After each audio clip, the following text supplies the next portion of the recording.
There's a lot of emotions for this deer just because I knew he was there. I knew the caliber of him, but it's a deer you dream about. People go to the Midwest and want to shoot a 150. To do it in New England, within 20 miles of my house in a piece of property I've hunted since I was 12 years old, it was pretty cool. And that deer stepped out. I was at full draw, perfectly broadside, and I almost released, and then he stepped right towards me. Big Buck Registry's Deer Hunting Podcast, episode number 234. Henry Moncrief. Read the hunting pressure, smell like nothing. Support for the Big Buck Registry and the Deer Hunt Podcast comes from Black Ash Outdoor Products. Reduce your risk of tree stand suspension trauma with a Tree Stand Wingman, the Tree Stand Emergency Descender System. The Enforcer. Take control of your odor footprint with your personal ozone generator. The Rack Packer. Don't drag your deer out of the woods like a caveman. Never drag a deer again. No need to kill yourself dragging a deer when there's the Rack Packer. Use the promo code BIGBUCK, BIGBUCK, at checkout to earn free shipping at $23 value. Go to therackpacker.com. Covert Scouting Cameras. Remote cameras for hunting, wildlife, and security. The Horny Buck Seed Company. It's all about the freshest seed. Morse's Sporting Goods. A full line of sporting goods without the sales tax. Northwoods Common Sense. New England's finest whitetail deer lures, 100% fresh, pure, and undiluted. And Big Buck merch. For only $19.99, you can get a cool, high-quality Big Buck t-shirt and show support for this podcast by visiting www.bigbuckregistry.com/MERCH.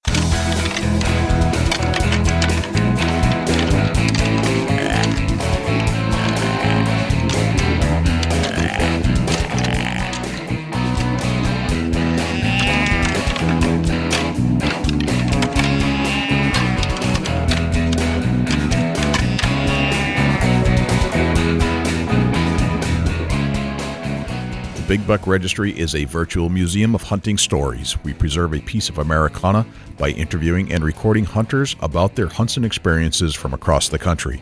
And who knows, maybe we'll learn a thing or two along the way that'll help us take our hunt to the next level.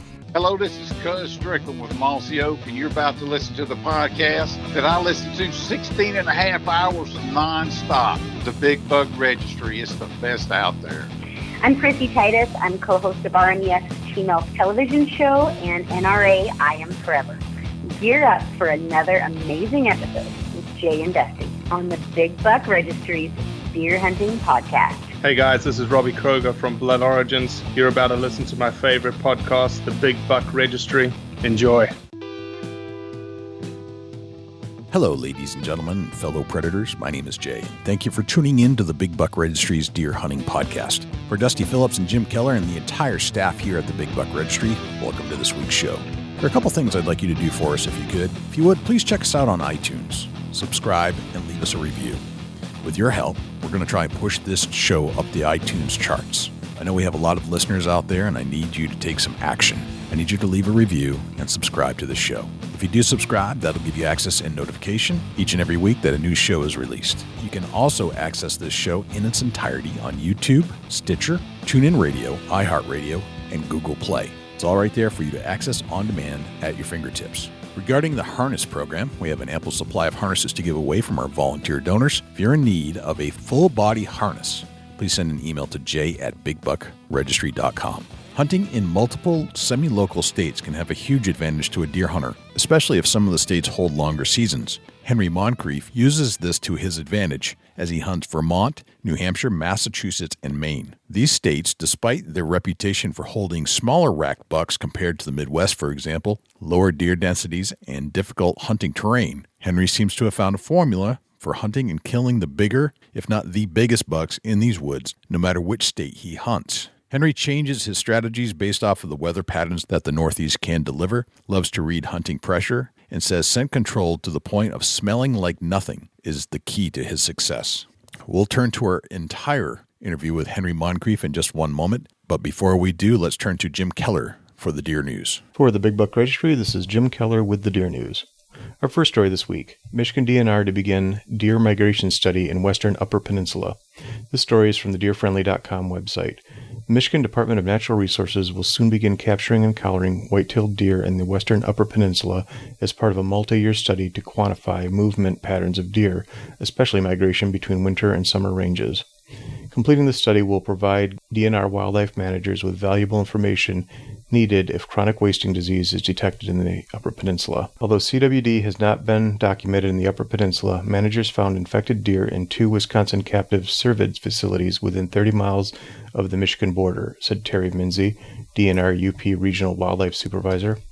While it is not possible to predict if or when we will find CWD in the UP, preparations seem prudent.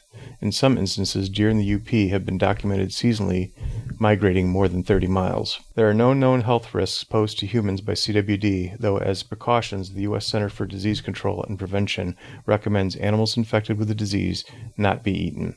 A scientifically based understanding of deer movements, seasonal home ranges, migration, dispersal, transient and exploratory movements, and estimates of population abundance are critical for developing management recommendations in response to CWD. The information collected on deer movements would also extend the application of the new tools Michigan State University is developing for management of CWD in Lower Michigan. Other important benefits of the study include the use of camera grids to estimate deer abundance and composition that could provide valuable data for managing harvests and a better understanding of the spatial distribution of deer populations. Beginning this year, the initial work on the study will span 4 fiscal years with a total budget of $613,000. After the project is completed in the Western UP, DNR biologists would propose parallel projects in the Central and Eastern UP to develop a comprehensive strategy across the region. The DNR will work with researchers from Mississippi State University on this project. It has been a multi-year predator-prey study of the effects of winter and predators on white-tailed deer in the UP. For more information on deer in Michigan, visit the DNR's webpage at www.mi.gov/deer, or for more information on chronic wasting disease, visit www.mi.gov/CWD. Weather, other factors have Mississippi hunters happy. This story is from the Daily Times Leader website, was reported by Steve Rogers. A bountiful acorn crop and a colder than usual December have hunters and deer processors happy with a month still to go in deer season. And it comes at a time of year when many hunting families are carrying on a tradition that spans generations. While state wildlife officials say they won't have any firm numbers until after the end of this month, and again at the end of the season, preliminary harvest counts from around the state support the anecdotal evidence from area hunters and processors. Overall, the state experts estimate the state's deer population at about 1.75 million, with about 280,000 taken each year by hunters. Outdoorsmen attribute the better hunting to several factors, including an abundant supply of one of the deer's favorite food in the wild, changes in deer hunting rules, and cold weather. But perhaps the biggest difference from the previous 2 years is the weather. When it's cold, the deer have to move more to search for food. This December has been much colder than the last 2 Decembers, and January is expected to continue the trend. One more thing may be contributed to more bucks and more deer overall right now. According to the NDWFP, from mid-December to mid-January is prime breeding season in many parts of North Mississippi. That means more bucks are looking for more does. Experts say the feeding habits and improved land management and deer management are leading to the increased weights. Other factors also contribute to the ups and downs in horn sizes, but as more land owners manage their properties and what can be taken, the number of trophy mounts will only grow. Deer that attacked Troy, New York man test positive for rabies. This story is from the WRGB CBS Channel 6 News in Albany website. The Rensselaer County Health Department said Wednesday that a Troy man will undergo treatment as a precaution after a deer that attacked him Tuesday tested positive for rabies.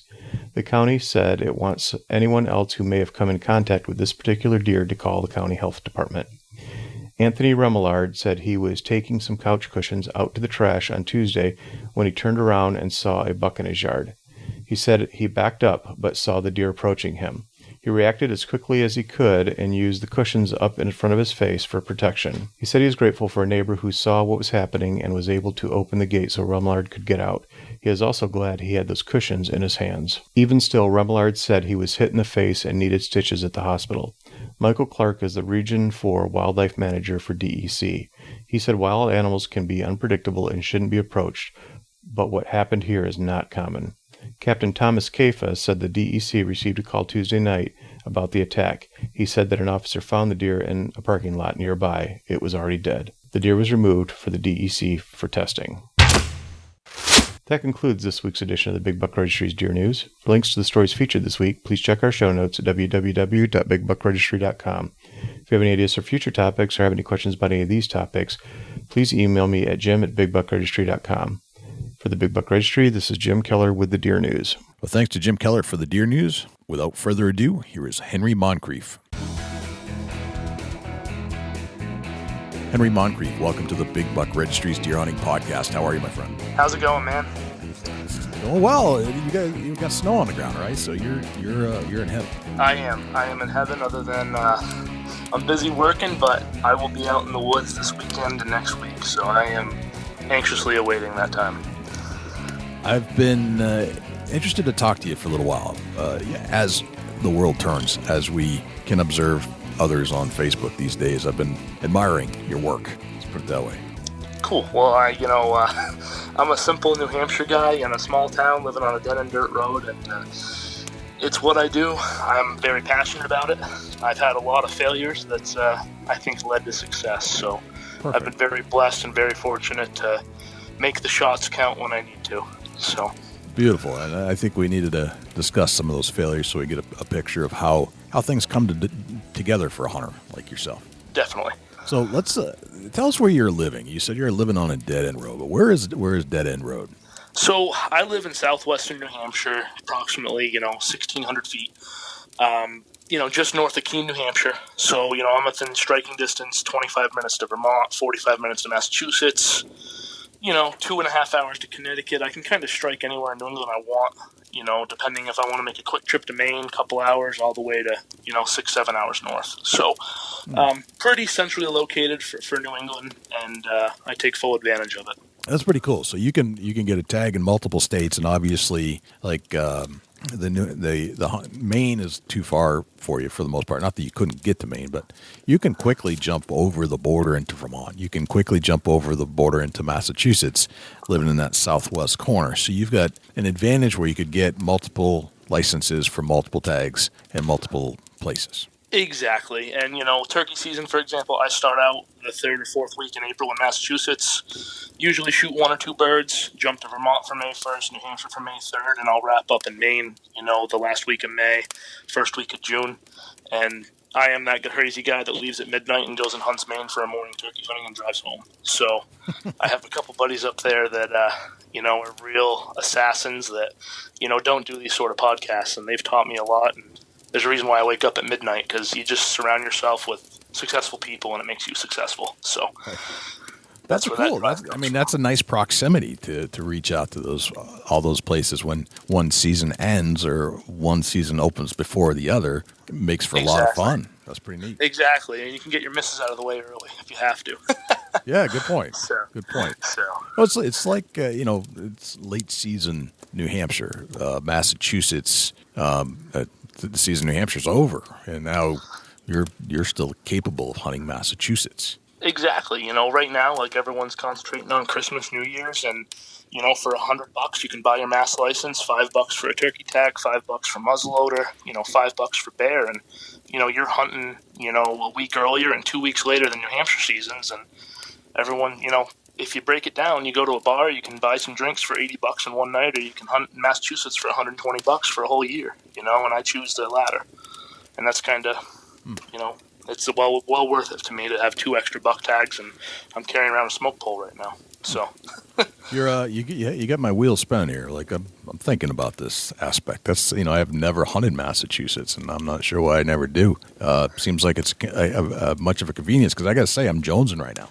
And that's, even if you went and bought your license tomorrow, you have until, December 31st, and you get 2 buck tags with a muzzleloader. Okay. So, you can fill those 2 buck tags, whether it's bow, shotgun, or muzzleloader, and you can put in for a doe tag in the summer. Gotcha. But that's really inexpensive to go and hunt out of state and get 2 buck tags. Yeah. You're not going to find it, cheaper.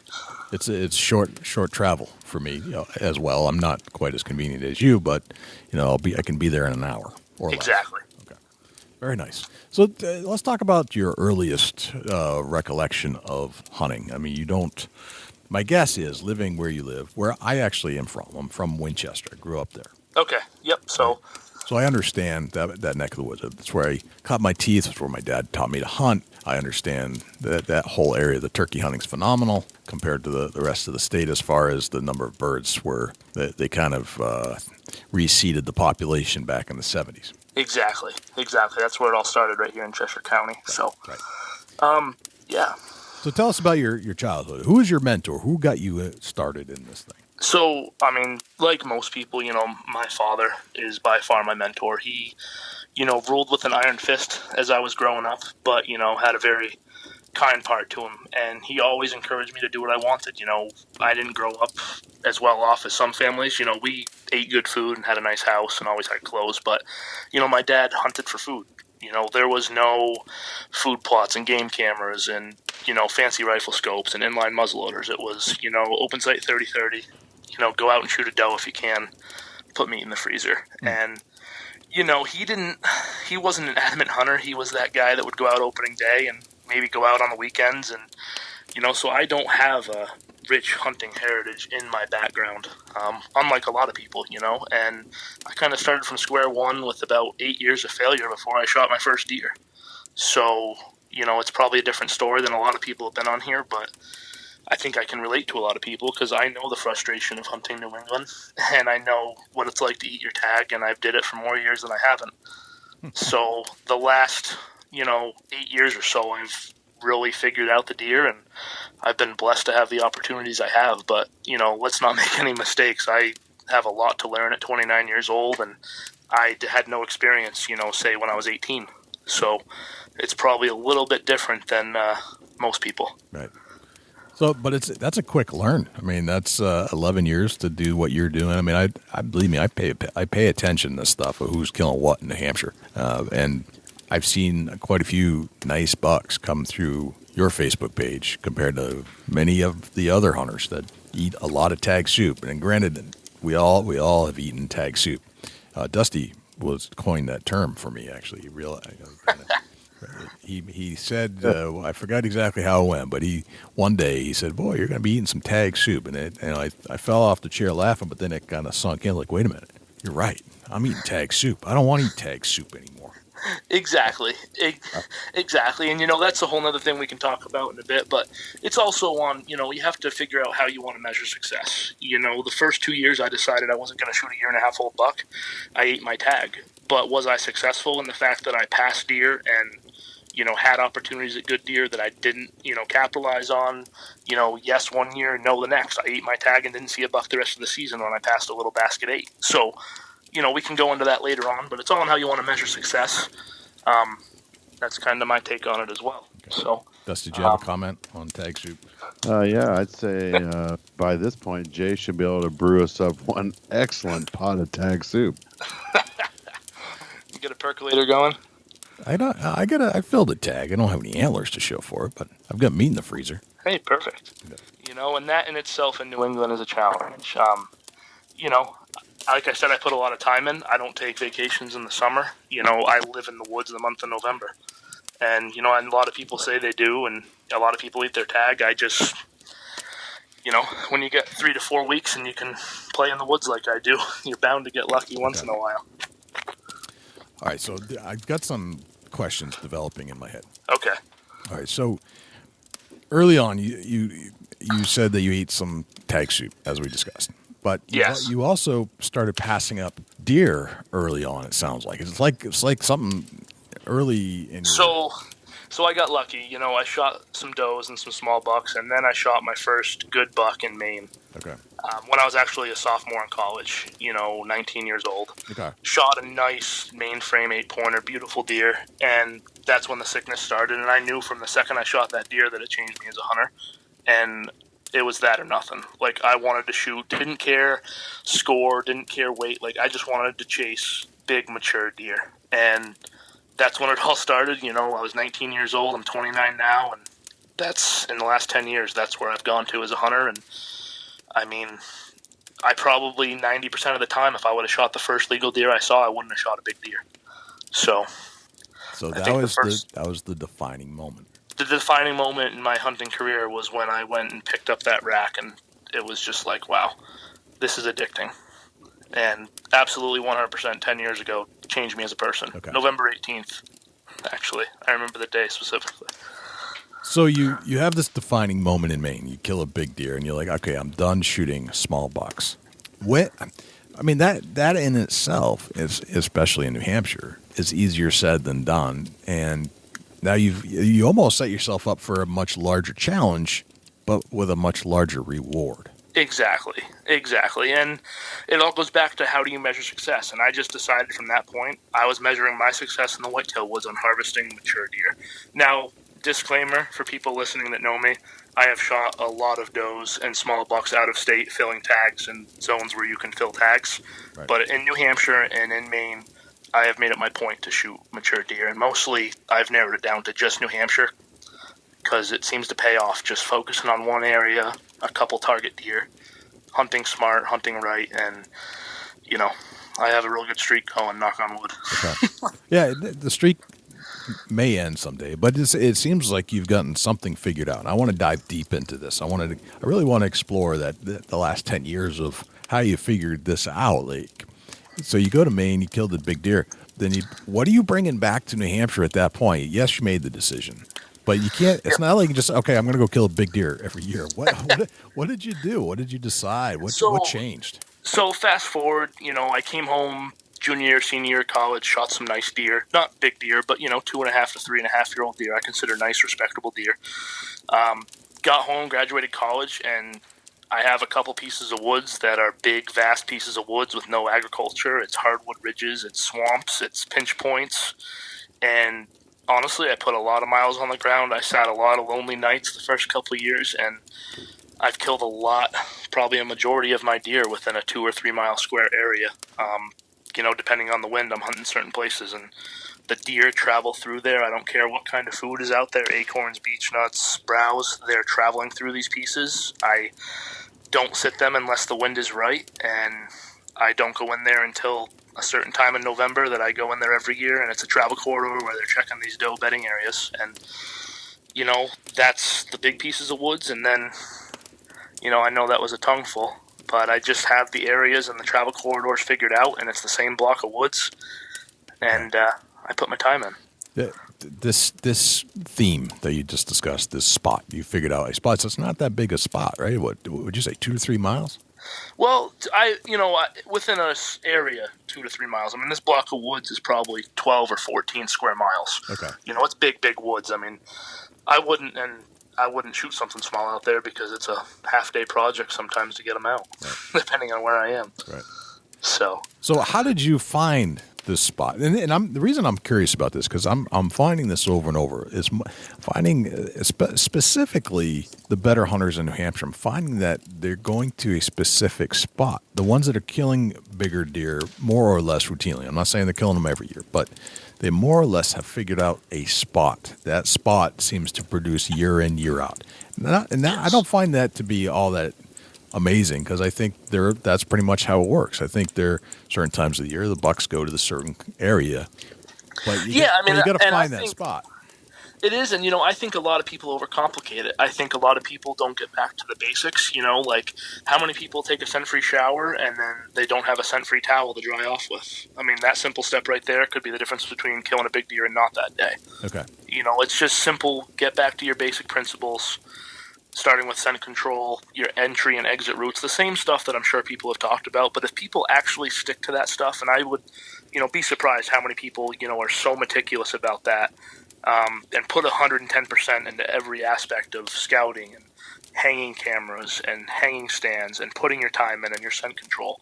I think a lot of people talk the talk, but when it comes to walking the walk on some of that stuff, I don't think if they sat back and had someone observe them, they were doing that stuff. Okay. That's just kind of my take from people I've observed.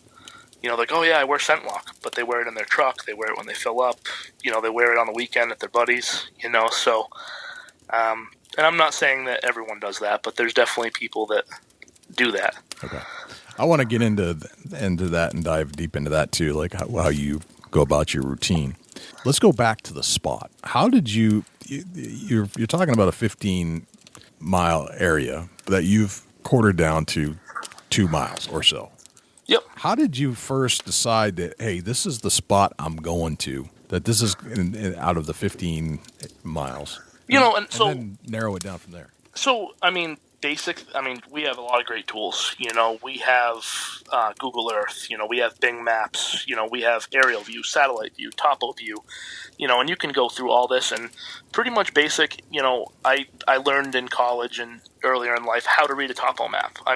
Where do you want to walk? The easiest path, the path of least resistance. Basics. Okay, there's a couple mountains here. There's a ridge, there's a saddle. These are the places I start to narrow down, and obviously, how can I get into there, based on the wind. And that brings it into a whole nother aspect. Okay, I found this great spot. What wind do I need? But I used the topo map. I went in there, and it was boots on the ground in the spring, summer, fall, winter. I'm in the woods. There's hunting season, and to me, hunting season is January 1st through December 31st.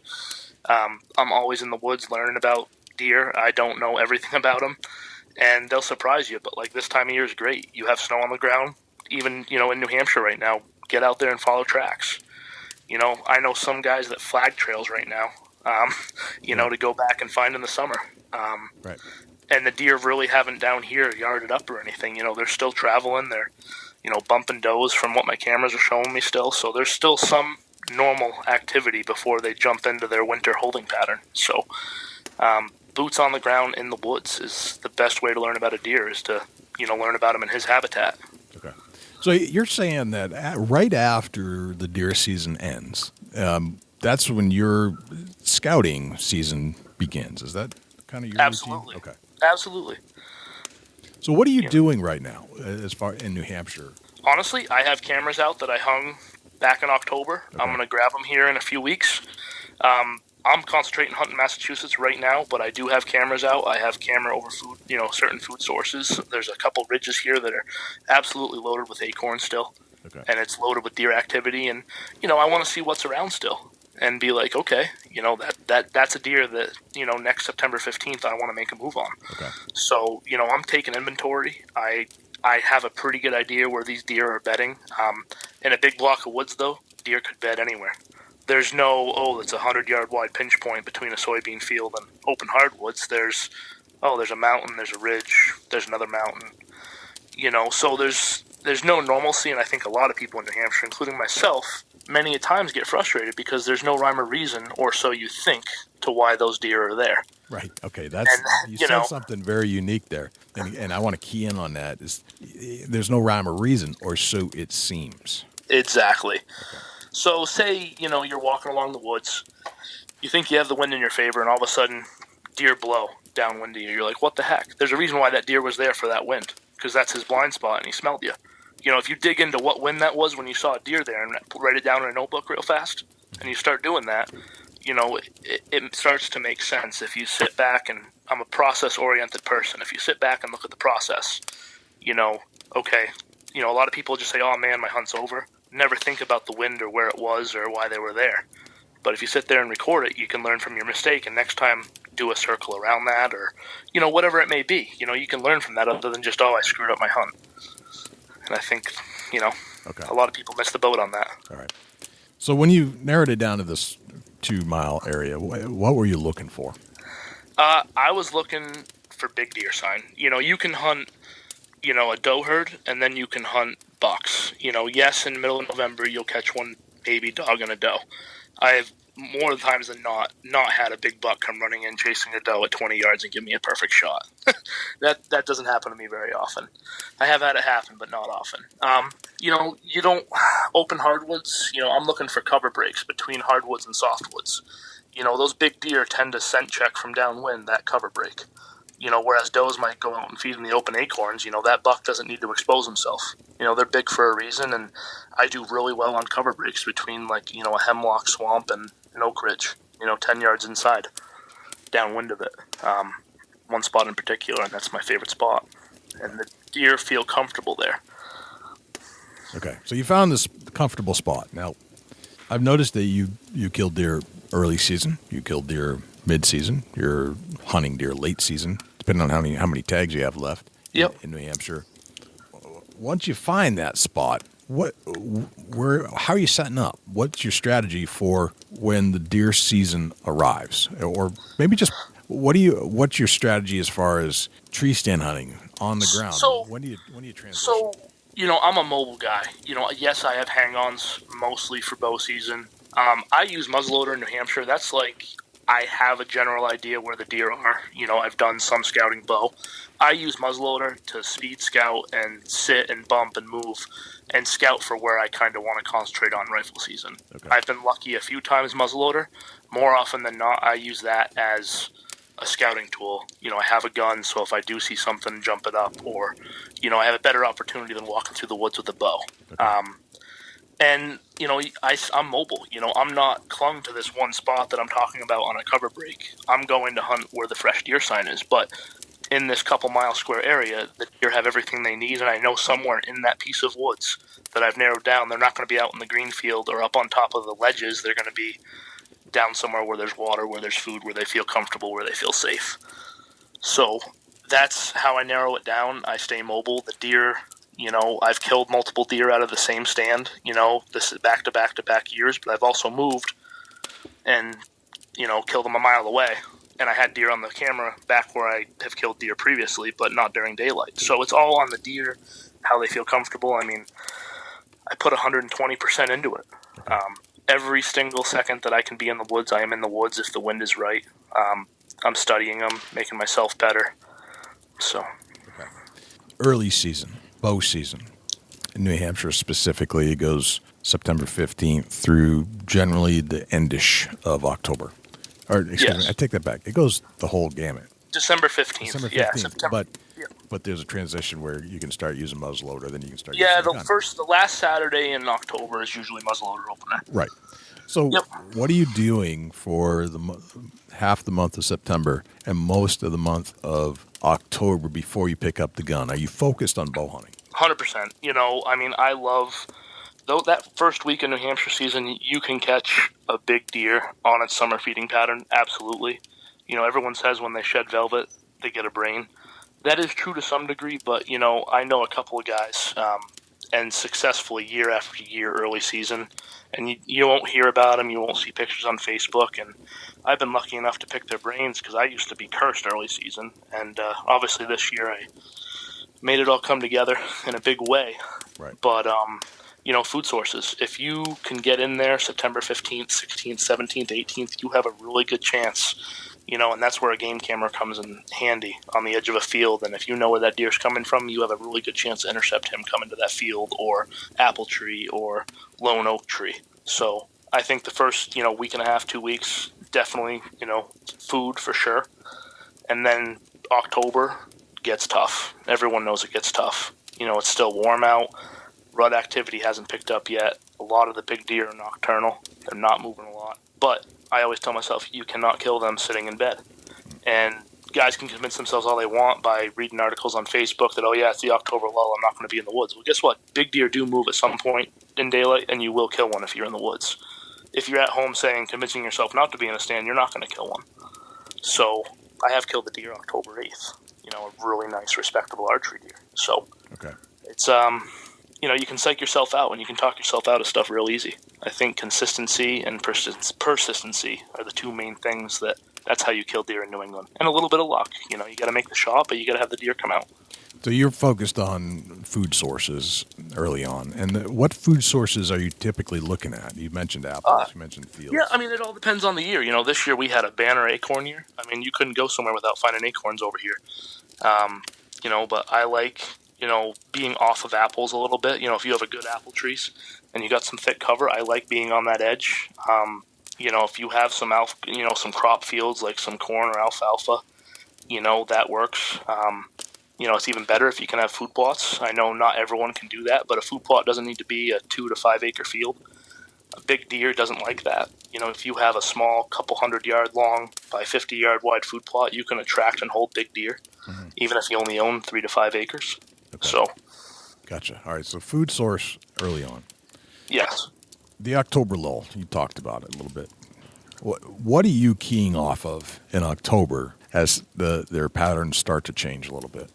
And I'm moving further off of food as October goes on. Those deer are not coming out during daylight sometimes to those fields. There might be hunting pressure where you are depending on, where you're bow hunting.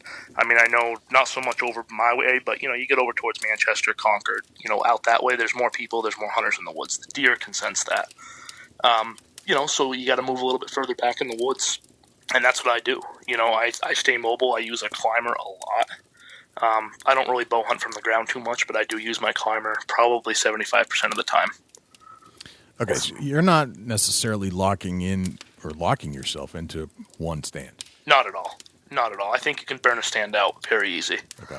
And not only are you not using ladder stands, it doesn't sound like it, but you like that aspect of climber stands, being able to pop in and pop out wherever you feel is necessary. Exactly. That's your MO. Okay. And it's almost like you're probing an area. Like, okay, I have this big deer on camera. Almost everyone uses trail cameras these days.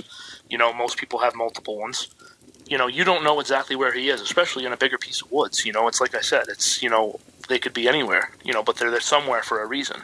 If you can probe these areas tactfully, easy entrance, easy exit, you could get lucky. You sit the same stand over and over, deer are going to learn to pattern you like you're trying to pattern them, and they're going to avoid that area altogether. Gotcha. Especially a big deer. Okay. All right. Transition out of October. Yep. Into November. Each month kind of represents a different type of hunting, a different behavior pattern, anywhere across the country. Yep. Seasons are changing, temperatures changing. November shows up, rut's starting to get real heavy. Maybe there's some snow on the ground towards the end. How do you hunt November? November, and say for this year, I use muzzleloader. I have a real close friend. Him and I hunt religiously together. And every muzzleloader, we both hunt the same piece of woods. We don't crowd each other, but we're both hunting tactfully, whereas, okay, well, if I don't see one, you probably are going to see that deer this week. If we put our time in here between, say, I like that 15th of November to 25th. I like that 10-day period. That's my favorite time of the year to be in the woods. Yep. And I'm just going on whatever I have seen on cameras or deer sign, or what I think the does are doing. And I like to hunt close to where I know the does are feeding, but just off of them, because those really big deer, yes, you will get that one that will run across the field, but those big deer still, I think, like to be next to thick cover, and a lot of my rifle shots, I could kill them with a bow. I mean, I'm hunting stuff that a lot of guys won't, and that's what I attribute to a lot of my success. Those big deer can scent check from a few hundred yards away. They don't need to be on that doe's butt, and that's where I've seen a lot of my success. Okay. Is I don't need to be able to see a couple hundred yards. Gotcha. All right. Transition into yet another month, December. Only 15 days left. There's a little bit of gun and the rest of bow. Yep. In New Hampshire. Now, it sounds like you start setting your sights on other states as well, or maybe you do that in the mix. I don't know. We didn't get into that. I mean, I always hunt opening day in Massachusetts shotgun. The Monday after Thanksgiving, I'm in Massachusetts with a couple of good friends. We've done it forever. And I'm just down there as a sentimental thing. Okay. And I do that. I'm thinking 2011, I shot a 189-pound 8-pointer on December 3rd, the last day of rifle season, and that's the latest with my gun I've ever gone. And, that was a really nice deer. And that deer came into a grunt call. I was sitting in an area where I knew there was a lot of bucks, and there was a lot of buck sign, and blew the grunt call, and he came running out, just like, people talk about. Okay. Couldn't believe it. Just like on TV. Just like on TV. Right. I don't know what kind of grunt call it was. I wasn't sponsored by anyone. It was a grunt call. Right. Couldn't even tell you. Okay. And so December, there's usually some snow. Do you get into any tracking like a typical northeaster might? So, in my previous employment, I was lucky enough to work for Remington Firearms, and I recently took a promotion and left, but I was able to pick the brain of probably one of the most well-known and most successful trackers in New England, Hal Blood. Right. So this whole tracking thing is new to me. Still hunting, I've never been a good still hunter. I'm a big guy, I'm goofy, and never been good at it. And this year and the last couple of years, I have decided that I just want to try something new, and I've been able to pick the brain of Hal and a lot of his colleagues and figure out the processes and what I need to do. This year, my New Hampshire rifle buck, I killed still hunting. First year officially still hunting. Walking out of my stand to check another spot, and he was there with a doe. got lucky, but I saw him before he saw me. Right. Right. And so tracking is a new aspect to me. It's something that I'm very much looking forward to, and next year going forward, you'll see a lot more of me probably going to northern Maine and wherever there's snow. So, gotcha. And when do you start to do you hunt Massachusetts and Vermont? Not just like nostalgically with your buddies, but when do you actually focus on those states as well at some point between September and December? So Vermont, I used to concentrate on bow because you could shoot a few does over there. But I also got to the point, I don't know, probably 8 years ago, where I had my hands in too many states. I wasn't putting 110% in, say, just New Hampshire. And, I struggled those years to shoot big deer. A couple years I didn't. By choice, I didn't shoot smaller deer. But, and then I was just like, okay, take a step back. If I tag out in New Hampshire, on a buck I'm happy with, then I will put 110% in the Mass. But yes, I have cameras in Mass. I have cameras in Vermont. I have good friends who keep an eye on some deer in Maine for me. So as soon as New Hampshire is my main priority.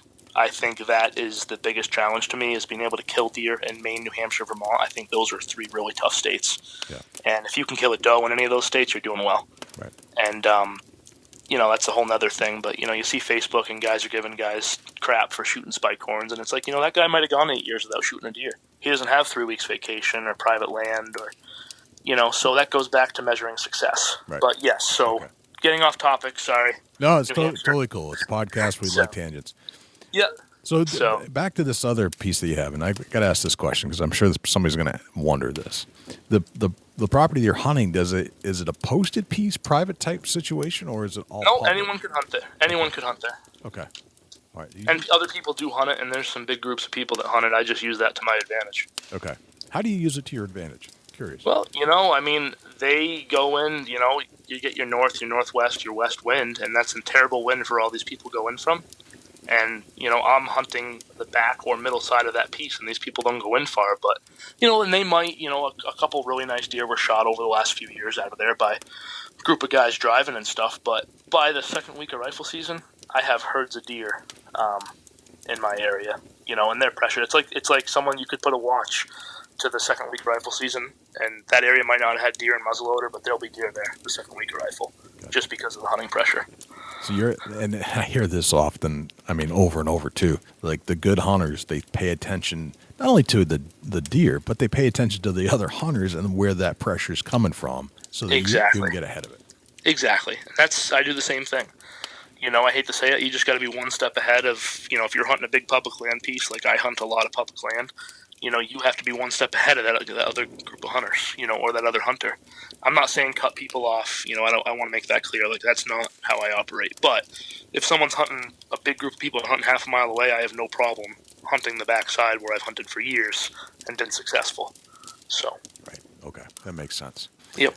Well, let's bring Dusty into the conversation a little more here. He's been listening intently. I'd like to get into some of your gear check and like just strategies when it comes down to scent control. I know you mentioned that earlier, and it sounds like you go to an nth degree to cover some of this stuff where, I'm a scent control guy, except I wore my scent control shirt in the truck. And exactly. So let's get into some of that. Dusty, you want to come in and kind of go through gear checks and strategies on scent control? Yeah, absolutely. It's interesting to listen to you guys talk about hunting the New England states. That's something that I've only done a few times. I know it's definitely a challenge, and it's unique to hear you guys talk about the mountain hunting and how to hunt the New England states. It's definitely a different breed out there as far as hunting strategies and techniques and the way you go about things.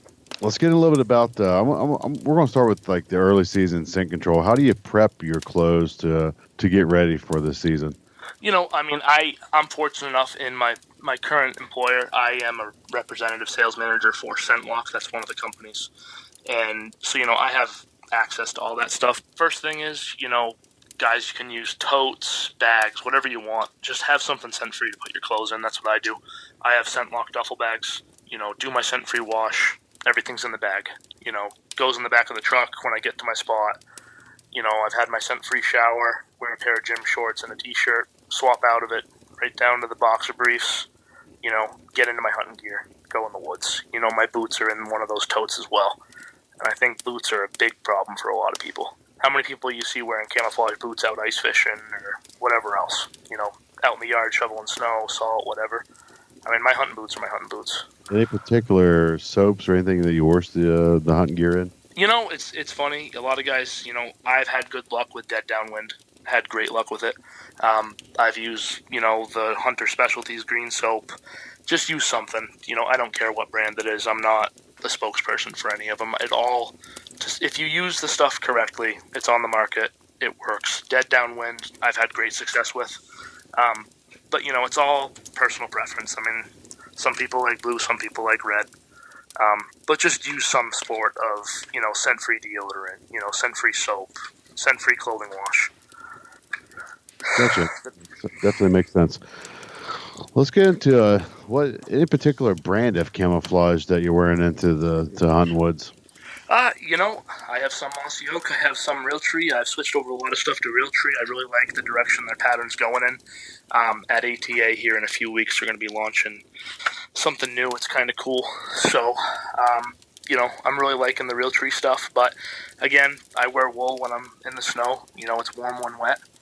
I have some really nice Northeast Silent Predator stuff I just picked up from Big Woods Bucks and Hal. And, that stuff is worth its weight in gold. It's awesome this time of year. So you said that's like a wool outfit then, or? Yeah, wool coat, wool pants. Gotcha. Late season, it's warm. Wool really doesn't hold scent. So unless you sit there and cook bacon in front of it. Right on. What kind of boots are you hunting in? I wear rubber boots. When you get some snow or wet conditions, I also have a pair of hiking boots. The hiking boots, big rubber boots, great for early bow season. You're not walking far. When I'm hunting muzzleloader, I have a pair of Irish setters that are, broken into my foot years over years. Fits like a glove. You can walk quiet. You can walk fast. You're mobile. At the end of the day, you can take your boots off because your ankles aren't swollen. So, it's all on what type of hunting I'm doing. If I'm sitting, I'm going to wear a warmer pair of boots than if I'm hiking, or speed scouting, as I call it. Gotcha. Let's get into backpack. Do you carry any backpack to the woods? Less is more. I used to have a backpack. I have like a chest rig kind of thing now, with a clip around the waist, and I can fit, bow season, I can fit my rangefinder, my flashlight, my wind checker. Yes, I have a lighter in there just in case. I always have a lighter in the woods, even if I'm right behind my house, or if I'm, 100 yards from the truck, whatever. Just have a few go-to things. I always have a deer drag with me. I don't bring a knife usually with me. I'm superstitious. So, I'm one of those weirdos. No, what'd you say? No knife? I usually, it's weird. Don't ask me. People give me crap. I've had a knife in the woods before, and it's weird. It's like if I don't bring a knife, I'm more than likely going to kill a nice deer. I don't know what to say. So, I don't know what to tell you. It could be superstition. It could be coincidence. I don't know. Right on. There's always one in the truck, though. There's always one in the truck. Right. Let's get into your bow setup. What kind of bow are you using? I have a Matthews Halon. Any particular sights, arrows? I use a Rage 2 blade. I got Carbon Express arrows. I just switched over to Bloodsport. And then I got a CBE Tech Hybrid Pro 3 on there. Nothing special. I use a thumb release. It's all, personal preference. I don't think, Easton is just as good of an arrow. Bloodsport's good. Carbon Express is good. It's all personal preference. People give me crap for using Rage, and I've used them for years and never had an issue, never had a big deer or a small deer or anything in between go more than 40, 50 yards. How many pounds draw you shooting? 70. Gotcha. Well, we got into your clothing. We got into your bow. Let's get into the tree stand setups. When you say you do a lot of climber hunting, what kind of climber are you using? I have a couple Lone Wolves. You're going to laugh, my most comfortable stand, I love my bigger Summit. I'm a big guy. I can sit in that Summit all day if I'm rifle hunting, if I'm bow hunting. For me, it's not a big deal to carry a few extra pounds if I'm going to be comfortable, because that, when I'm in the stand, is when I care about not moving. And if I'm in a tiny little Lone Wolf, sit and climb or hand climb, I am not comfortable. I have used them. They have their place. I'd rather have my big Summit. It makes sense. Bigger guy. I'm a big guy. I like the comfort of what fits me and what works best for my size, for sure, no doubt about it. Exactly. And Uh, I've wasted a lot of money. I've bought everything out there, and you don't know until you try it. I don't. Other people's reviews can help you, but until you use it yourself, that's what I tell everyone. What works for me might not work for you. I'm very nonchalant. I don't push any products to anybody, whether it's a tree stand or a bow or whatever. Right on, for sure. Any particular scent cover spray you would use? I like to smell like nothing. I am not a believer in earth or, you get, and a lot of people disagree, I like to smell like nothing. If I smell like nothing, they don't know I'm there. If I smell like fake pine or fake dirt, that deer, those big deer, I've seen them, I've sprayed a mock scrape before and seen a nice deer on camera come in, sniff it, and peace out. Never come back. So, I like to smell like nothing. That's my piece of advice to people. Yeah, it makes sense. Makes complete sense. Jay, that pretty much covers all the gear. All the questions you got? Okay. Yeah. All right. So if we're kind of piecing this together as a listener, they're saying, all right, Henry is in the woods 365 days a year or close to it. Yeah. He's hunting multiple states. He is doing his homework. He is being successful. You got to ask the question, though, how do you do it? What job allows you to be able to get out in the woods a lot? So, I've been lucky. Like I said, I worked for Remington Firearms as the district sales manager for 4.5 years. I recently left for a promotion. I work for OutTech, which is a manufacturer's representative for, ScentLock, Plano, Wild Game Innovations, Evolved Harvest. So I work from home. I set my own schedule. I am gone all of January. When I'm gone, like last week, I drove 1,800 miles for work. When I'm gone, I'm gone. When I'm home.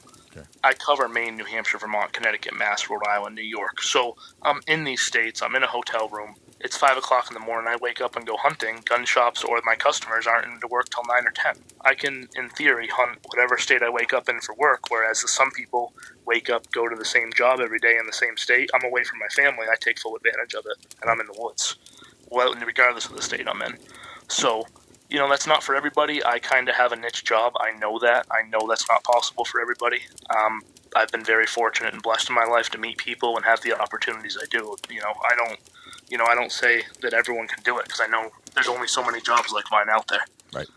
So that affords you the flexibility that you need to hunt the way you do. Exactly. Okay. Exactly. Right. Very cool. All right. So, Henry, we had discussed a little bit beforehand. I asked you to think of a memorable deer story that you could share with us in detail, and we could really experience it with you, kind of recreate the moment. I'm sure you've had plenty over the years. I'm going to go with September 15th this year just because I still sit back and I'm looking at a picture right now in my office, and I'm smiling ear to ear.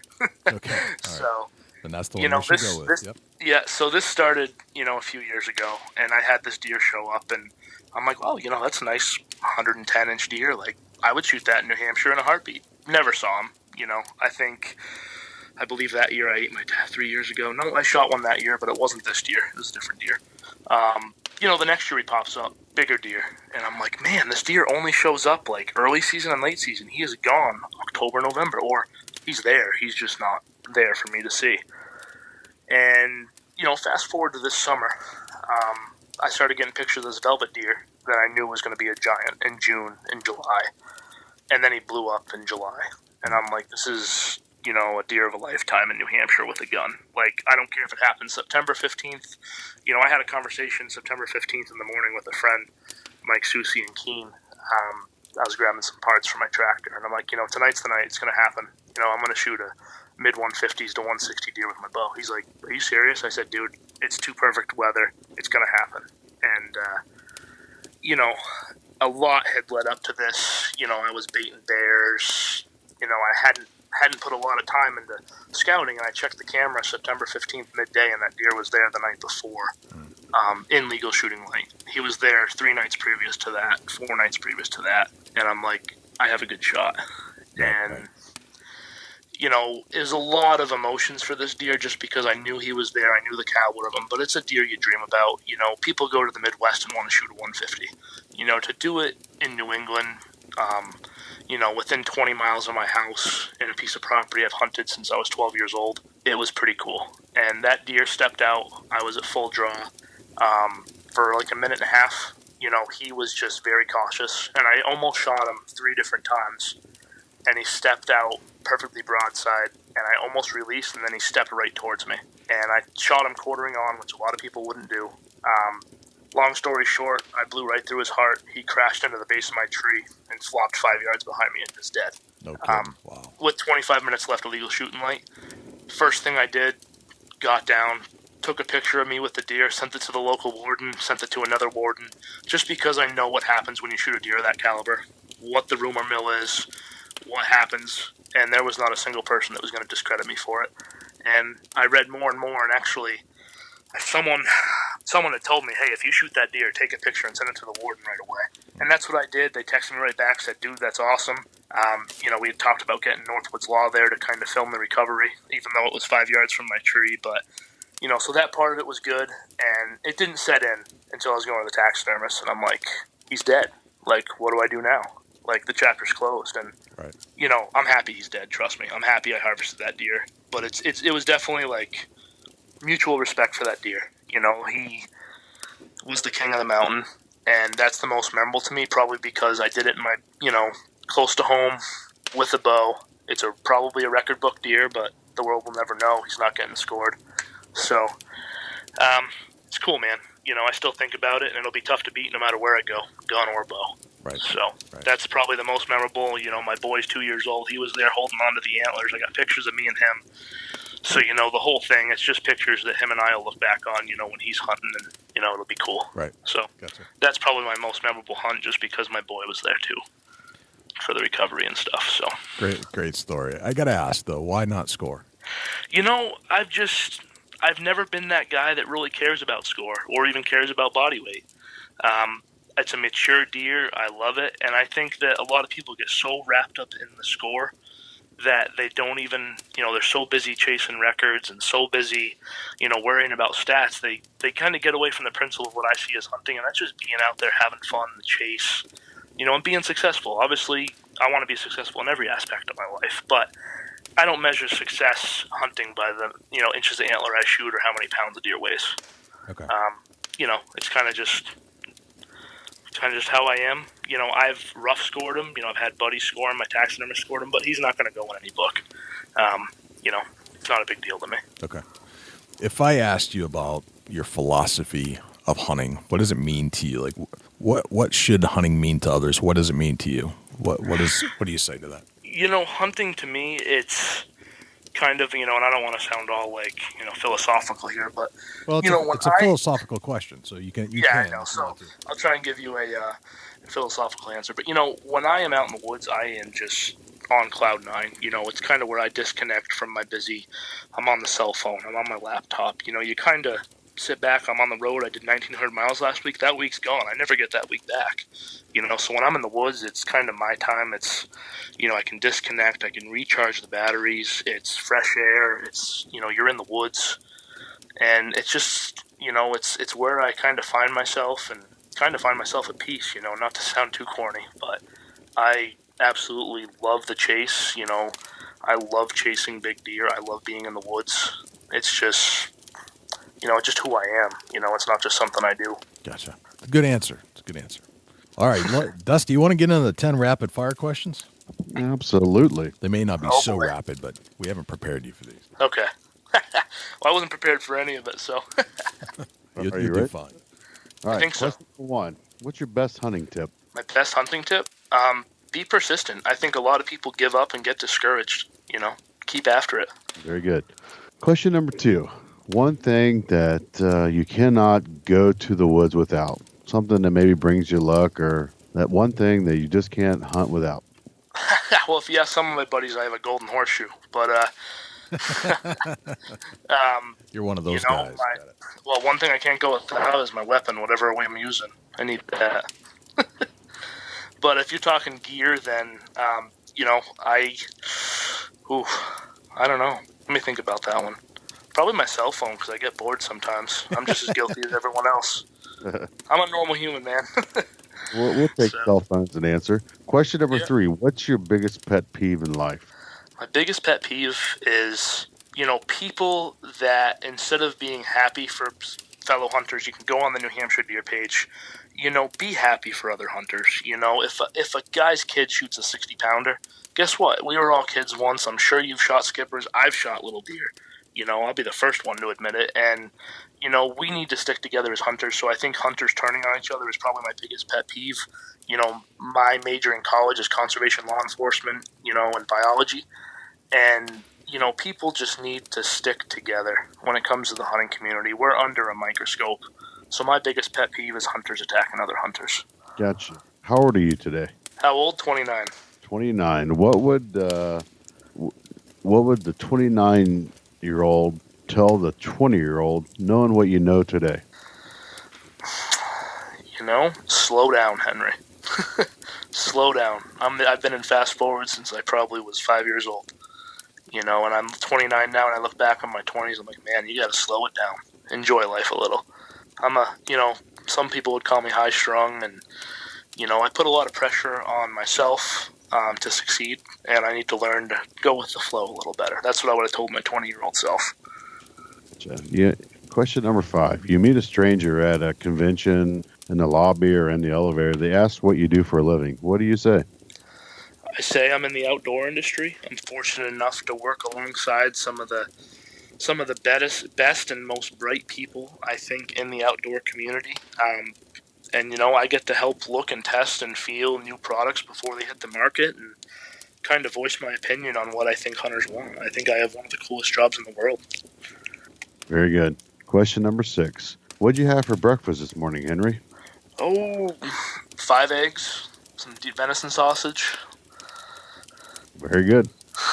Question number 7. You get your own billboard, a blank canvas. What would it say? My own canvas? I would probably just have a picture of, it would say, do 110%, because, I'm one of those people where, people can exist in life and then people can live. And I'm one of those guys that no matter what it is, my career, my family, my friends, it's always I give 110%, and I don't expect anything back. If you go through this life giving 110% to people and not having expectations, you won't be disappointed. Because, at the end of the day, I can go to bed, go to sleep at night, I've provided for my family, I've done this, I've done everything in my power to make my life better, my family's life better, my friends' life better, and the people around me better. And that's kind of how I've always lived my life.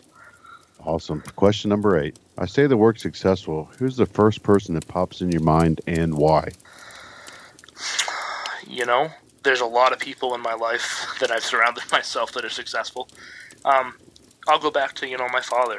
He's a veteran. He's disabled. He's come over, conquered a lot of stuff in his life. And I hope that I can be half the father to my son that he was to me, for the guidance and the support.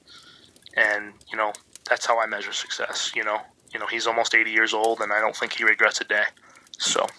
Very good. Question number 9. What's a day in your life look like? Well, like this morning, get up at 4 o'clock, do office work, go down to the sugar house, bottle some maple syrup because everyone's ordering syrup for the holidays, jump on the road, visit a few dealers, set some appointments for ATA show, wrap up around 4:30 tonight, pick up my kid from daycare, get home, bottle some more syrup, get a call from Hal Blood, talk about the deer he shot today, answer some work emails real fast, and jump on a call with you guys. Very cool. Question number 10. What's a hunting day in your life look like? Monday through Sunday, 4 a.m. to 4 p.m. we'll say. No, a hunting day, I am primed, ready to go. Don't even need coffee. It's, I won't call it kill mode, but I'm in hunt mode. I get excited. I get in the zone. Mostly everything is in the truck or wherever I'm going the night before. I have a game plan. I get to a spot. I've also driven to a spot and the wind's completely wrong and I end up going someplace else even if I'm a little bit late. But, typical morning hunting, I'm up, turkey season, opening day. I might leave my house 11 o'clock at night, get out in the field and sleep at 2 o'clock in the morning for 4 hours. So, I'm that guy.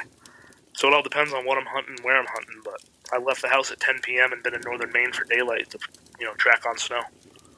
Wow, craziness. Yeah. Well, that completes the 10 rapid-fire questions. Excellent. Well done, Henry. You did a nice job there. Cool.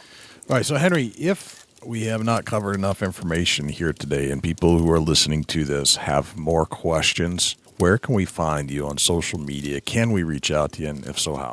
100%. You can give people, you could give them my phone number, Facebook.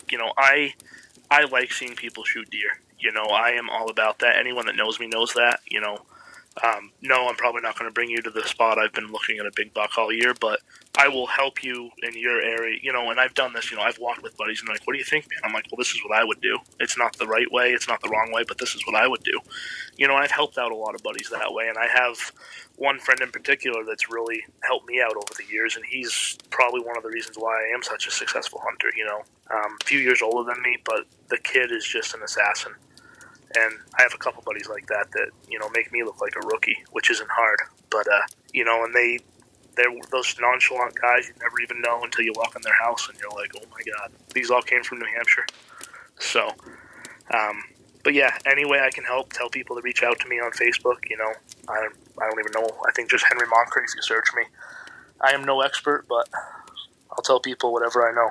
Excellent. Well, I appreciate that, Henry. It's been an absolute honor and pleasure to talk to you and kind of pick your brain. And it's nice to talk to somebody from the Northeast that understands my pain, so I get it. Yeah, and it's just a different animal, and I know you can't explain it. Well, I went out to Nebraska once, and I had a field day out there. It wasn't like, oh man, I went 4 or 5 days without seeing a deer. It was like, man, I see 4 or 5 deer an hour out here during the morning and evening. This is cool. Right. But it can spoil you real quick. You just got to know where you're at, and that's another goes back to the measuring the success. Right. If I'm in New Hampshire, I don't expect to see a deer every day or every 2 days. I've gone a week without seeing a deer, but then I saw the right deer when it counted. Right. So, gotcha. Awesome. Yeah. Well, it's been a pleasure, Henry. I appreciate you coming on the show. And good luck for the rest of the season. I know you're still hammering down, and good luck with everything out tech and ATA shows and all that kind of stuff. No, definitely, man. It was a pleasure. I'm honored to that you guys even thought of me. I'm just another New Hampshire guy, so I really appreciate the time. Well, thank you to Henry Moncrief for bringing us through how he strategizes for hunting the Northeast, looks for that pressure so that he can hunt where those hunters aren't. We've been hearing that theory over and over as we've talked to hundreds of different hunters around the country, and finding that spot where those bucks like to go. It seems like he's also keying on that. We've heard that multiple times too. We wish Henry the most success in the woods, and it sounds like he has plenty of states to hunt. Really appreciate him sitting down to share his strategies and techniques that he uses to hunt 4 different states close to where he lives. Well, Dusty, do we have a Chubby Tines tip of the week? Yeah, Jay, I've got a tip of the week this week. The Chubby Tines tip of the week is sponsored by Morse's Sporting Goods. Firearms, used firearms, bows, used bows, located at 85 Kentucky Falls Road in Hillsborough, New Hampshire. Give Jim a call at 603-464-3444, morsessportinggoods.com. Your dollars go further in New Hampshire. There's no sales tax. Morse's Sporting Goods. It's a mental game. We're getting in the late season. A lot of guys are getting discouraged, and sometimes the rifle or shotgun season rolls through and it kind of messes everything up, and it'll eventually settle down and things will get back to where they were before. But now it's a mental game. If you can keep your mindset that you're going to have success and the woods is going to settle down and things are going to come back to normal, you got to be able to override that mental thought that I need to move or get out of that woods, or the deer's left, or the deer's not here. They go through changes no different than us, and it's a mental game for them also. Just think if you had a slug slung at you in daylight hours from a hunter, you're going to change your ways too if you're getting shot at. But hang in there. Don't go and mess everything up, and you make a few minor adjustments, but it's going to happen. You just got to stick it out. Dusty, where can we find you when you're not hanging out here in the studios with me? Shoot me an email, dusty@bigbuckregistry.com. You can look me up on Instagram and Twitter @ChasingAntler, Facebook.com/Chubby Tines Outdoors. Jay, where can the people reach out to you, or you're not on the mic? Likewise, you can shoot me an email, jay@bigbuckregistry.com, and you can visit us on Facebook, facebook.com/bigbuckregistry. We're also on Twitter, which is twitter.com/bigbuckregistry. We're also on Instagram, instagram.com/bigbuckregistry, and YouTube, which is youtube.com/bigbuckregistry. On YouTube, you can listen to all of our podcasts in their entirety. As far as videos are concerned, it's a boring video, but the audio content is there, so you can actually listen to our podcast. You can also listen to all of our live shows that we've done on Thursday nights when we do them, and we've gone back and re-interviewed a lot of our previous guests we had on the show just to put a face to a voice, let's put it that way. You can always listen to our show on other places as well, not just YouTube. We're found on iTunes, iHeartRadio, TuneIn Radio, Stitcher, and Blueberry. And if you would like to submit a buck to our page for consideration and be featured on our page in front of 250,000 diehard deer hunting fans, all you have to do is go to bigbuckregistry.com/mybuck, and all of the instructions will be right there. I think that's pretty much everywhere we're at. I think that's a wrap, Dusty. That's a whole lot of big buck, Jay. Sure is. I'm Jay Scott. I'm Dusty Phillips. And this is the Big Buck Registry's Deer Hunting Podcast. We'll see you next week.